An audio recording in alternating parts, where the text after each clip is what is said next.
Nyambo kuri iyi nshuro ashubije abavugaga ko anuka. Nyambo nk'uko bisanzwe biri gucicikana ku mbuga nkoranyambaga za YouTube hirya no hino, abantu bavuga ko Nyambo aho aciye hanyura isazi cyangwa se Nyambo anuka. Kuri iyi nshuro akaba yifashe akavuga ati ne kugoma guceceka, burya ngo ikinyoni kigurutse kitavuze bakita igishwi. Ati ikinyoni kigurutse kitavuze bakita igishwi. Aya niyo magambo Nyambo yaba yakoresheje mu nyurabwenge, kuko yavuze ati sinajyaga mvuga ariko reka nicare mvuge. Ati mvuge ku bantu bavuga ko nuka, ati reka mbabwire ko ngewe Nyambo uko ndiho n'ubundi nzapfa, n'undi uvuga ko nuka nawe azapfa. Ati kuba ndiho ntacyo bibatwaye, ariko kubaho kwanjye birabahangayikishije. Ati ariko kugira ngo namwe mugume muhangayike, ati ndabaho kubera Imana muri mwebwe, ni ku magambo gusa no ku munwa ntawagira icyo antwara. Ni ibintu byababaje abantu benshi ku mbuga nkoranyambaga, ko kuba umuntu w'umunyarwanda ufite indangagaciro z'umunyarwanda ashobora gufata mugenzi we akavuga ko anuka, kandi abanyarwanda benshi bazi ko ikintu kinuka ari ikintu cyaboze cyangwa se cyapfuye. Ni imbuga nkoranyambaga zacicikanyeho ibintu byinshi cyane havugwa ko Nyambo anuka. Ni ibintu byababaje abatari bakeya, cyane cyane inshuti za Nyambo ndetse n'abakunzi ba Nyambo. Iyi minsi rero Nyambo akaba yicaye aravuga ati burya abantu benshi babaho ari ukutungwa n'umunwa cyangwa se no gusebanya. Ati abantu benshi bafite byinshi bibatunze, ugasanga umuntu ariho ariko hari byinshi bimutunze nko gusebya bagenzi be cyangwa guharabika bagenzi be, ariko ibyo bintu bikaba atari byiza. Ati birababaje kuba umuntu ashobora kwihingira umurima wiwe, ati agahingamo amaronji cyangwa se ibindi bintu n'amatunda. Umuntu yanyura yariye amapera akarya kuri rya ronji, ariko yagera mu rugo iwe mu nda ye hakamera amapera. Icyo yashatse kuvuga ni ikintu icyo yashatse kuvuga cy'aya maronji niwe waba wategereje icyo yashatse kuvuga, aho yavuze ati birababaje umuntu akihingira umurima ariko akawuhinga wenyine, ariko ugasanga abasaruzi babaye benshi. Abasaruzi ati ashaka kuvuga ni intambwe Nyambo yaba ashaka gutera mu nyurabwenge, nk'uko abanyarwanda tuzi ubusesenguzi. Ariko wamara guhinga umurima wawe ukawuhinga uri wenyine, noneho ugasanga ahubwo ibihingwa cyangwa se ibyo wahinze bimaze kwera, ugasanga abakunyuraho ngo wampaye ni benshi, ari nta n'uwagufashije kubagara cyangwa se guhinga, ari nta n'uwagufashije gusarura. Ugasanga abanzi babaye benshi ngo uriya muntu ni umugome, ni igisambo, ntabwo yaduhaye ku bunyobwa cyangwa se ku bishyimbo.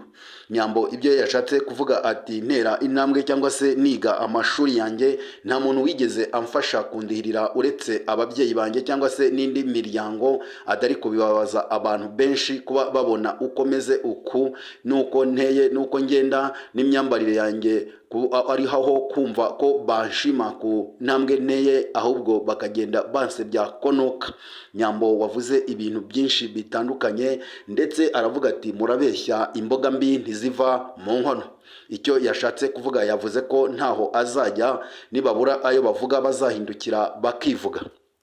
Nyambo ni umukobwa ubona ukeye, muremure, ubereye igihugu cy'u Rwanda. Ni umukobwa ubona avuga ashize amanga. Abantu bakibaza impamvu uyu mukobwa aharabikwa, ndetse n'abagamije kumuharabika icyo bageraho cyangwa se inyungu bageraho. Abandi bati ntabwo umuntu yavuga undi nabi atagize icyo agamije cyangwa se icyo amutekererezaho. Ati ahubwo aba afite gahunda yo gusenya intekerezo za wa muntu, cyangwa se kuba yavuga byinshi akurikije ku nshuti wa muntu afite kugira ngo abashe kuzisenya.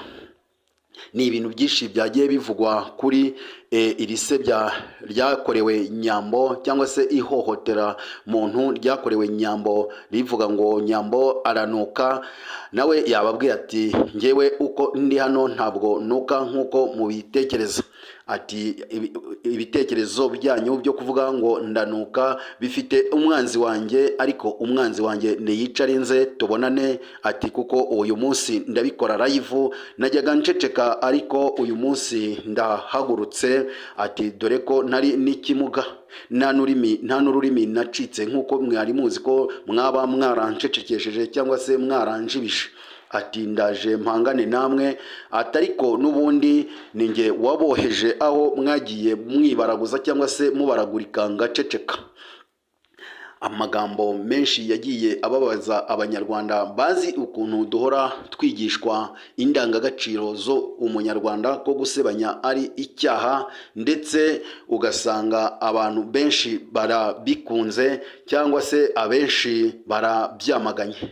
Aho abaturage cyangwa se abakurikirana imbuga nkoranyambaga bavuze bati abantu bashima iri sebanya n'ubundi baba bari mu kwaha kwa bamwe basebya. Ati kuko ntiwagendana n'igisambo utari igisambo, iyo ugendana n'umurozi uba uri umurozi, wagendana n'umunyakuri nyine ukaba uri umunyakuri, ari nacyo leta yacu y'ubumwe bw'abanyarwanda ihora itwigisha.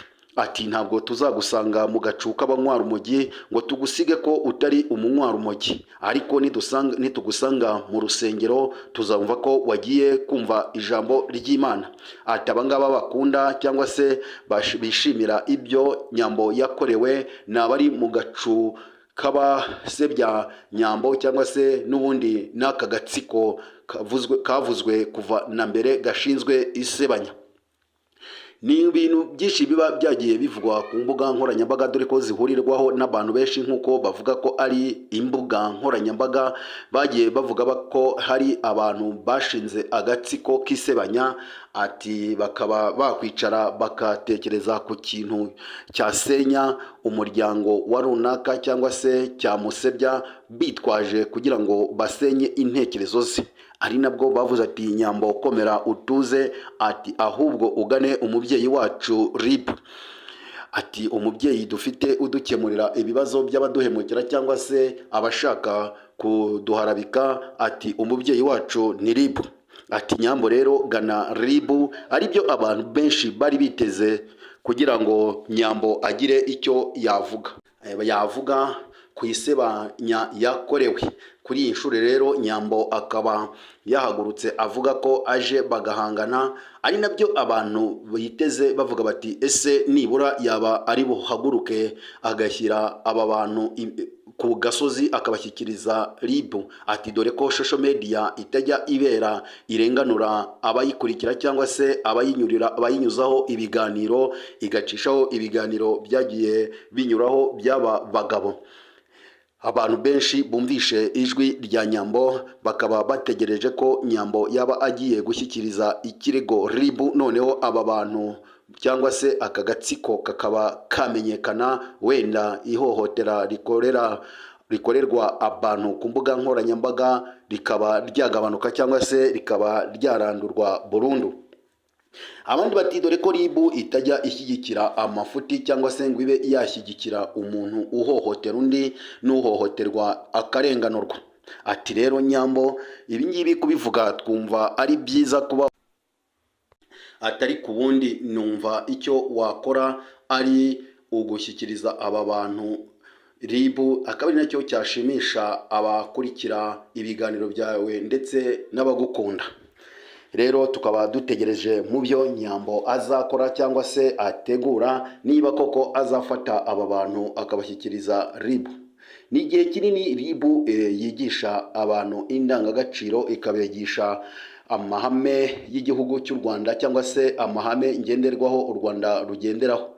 Ikahora ivuga ko ari nta muntu wemerewe guharabika undi cyangwa se gusebya undi ifite icyo yitwaje cy'amafaranga cyangwa se n'ibindi. ati dore ko umunyarwanda wese afite uburenganzira bwo kuba yarenganurwa mu rwego rw'umutekano we cyangwa se mu rwego rw'amategeko, ariko abantu benshi ntibumva umuburo wa RIB cyangwa se ngo bumve amabwiriza ya RIB itanga.